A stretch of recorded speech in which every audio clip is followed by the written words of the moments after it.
आत्मनिर्भर भारत संकल्प अभियान 25 सितंबर से 25 दिसंबर के मध्य पत्रकार वार्ता जो मुख्य रूप से हम सबको संबोधित करने के लिए पधारे हैं हमारे प्रदेश टोली के सदस्य एवं विभाग के प्रभारी सम्मानीय योगेश ताम्रकार जी, हमारे सीधी जिले के बहुत ही यशस्वी जिलाध्यक्ष सम्मानित देव कुमार सिंह जी, सीधी संसदीय क्षेत्र की विधायक दीदी पाठक जी, मीडिया प्रभारी सुरेंद्र, पार्टी के सभी पदाधिकारी, उपाध्यक्ष, महामंत्रीगण और जिनके लिए यह पत्रकार वार्ता आयोजित थी, जिनके माध्यम से यह संदेशा जाना है जन जन तक, ऐसे हमारे सीधी जिले के सभी सम्मानित प्रिंट इलेक्ट्रॉनिक मीडिया के पत्रकार जो आज आप सबने पार्टी के आह्वान पर, हमारे जिलाध्यक्ष के आह्वान पर आपने अपना मूल्य समय दिया। मैं आपका बहुत बहुत धन्यवाद करता हूँ, हृदय से आभार व्यक्त करता हूँ। नहीं कर सकता क्योंकि आज हिंदुस्तान जिस जगह आकर खड़ा हो गया है, S-400 ब्रह्मोस मिसाइल के बाद अमेरिका को ये सोचने पर मजबूर होना पड़ा कि अब हिंदुस्तान की ताकत कहीं अमेरिका से भी ज़्यादा न हो जाए। उसका ये परिणाम था कि उसने हिंदुस्तान को डराने के लिए 25% टैरिफ 50% टैरिफ लगाने का प्रयास किया, लेकिन हमारे प्रधानमंत्री जी ने कहा कोई दिक्कत नहीं है, इसका एक ही मूल मंत्र है। आप सबके माध्यम से मैं ये निवेदन करना चाहता हूँ कि हम लोग जब स्वदेशी अपनाएंगे तो हमारा देश किसी भी दूसरे देश से नहीं डरेगा और हम आत्मनिर्भर होंगे। कौन सा नमक आ रहा है तो विदेश से आ रहा, हम कभी खरीदते समय ध्यान नहीं देते। कौन सा गरम मसाला आ रहा, हम ध्यान नहीं देते। स्वदेश में बनता है लेकिन विदेश का खरीदते हैं। हमारे घर का बाथरूम, हम कौन सा साबुन इस्तेमाल करते हैं, कौन सा शैम्पू इस्तेमाल करते हैं। हमारे घर का डाइनिंग टेबल, उसमें हम किस प्रकार के सामानों का उपयोग करते हैं। जब हम अपने घर से इन सब चीज़ों को शुरू करेंगे, छोटी छोटी चीज़ें, तो हमें ध्यान में आएगा ये हमारे देश में सब कुछ बनता था। हजारों साल पहले हिंदुस्तान से ही बनकर ये सब चीज़ें दुनिया में जाती थी। आज हमारी आर्थिक अर्थव्यवस्था पिछले 10-15 साल पहले जिस प्रकार थी, उसमें जो आमूल परिवर्तन आया है उसके कारण से अभी दिवाली आ रही है।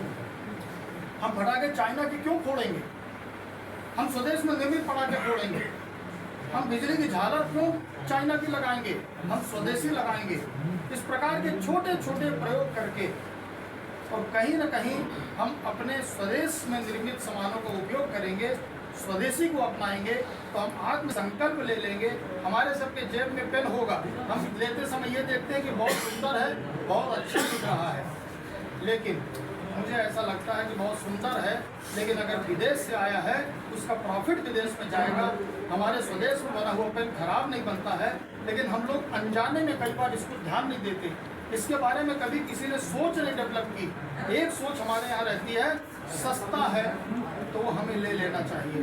लेकिन मैं आपको एक 4 लाइन के एक छोटे से स्लोगन से बताना चाहता हूँ। सस्ता है, माना कि मेरी जेब को जचता है, मगर मत खरीदो ऐसा बारूद जो मेरे ही सैनिक के सीने में आकर धसता है। चाइना से बने हुए सामान खरीद कर सस्ता होने के कारण उसका प्रॉफिट चाइना को भेजते हैं, पाकिस्तान को देते हैं, अमेरिका को देते हैं। वही लोग उससे जो लाभ होता है उससे हमारे देश के सैनिकों के ऊपर गोली बारूद चलाते हैं और हमें कमज़ोर करने का प्रयास करते हैं। हम सब मिलकर ये संकल्प लें।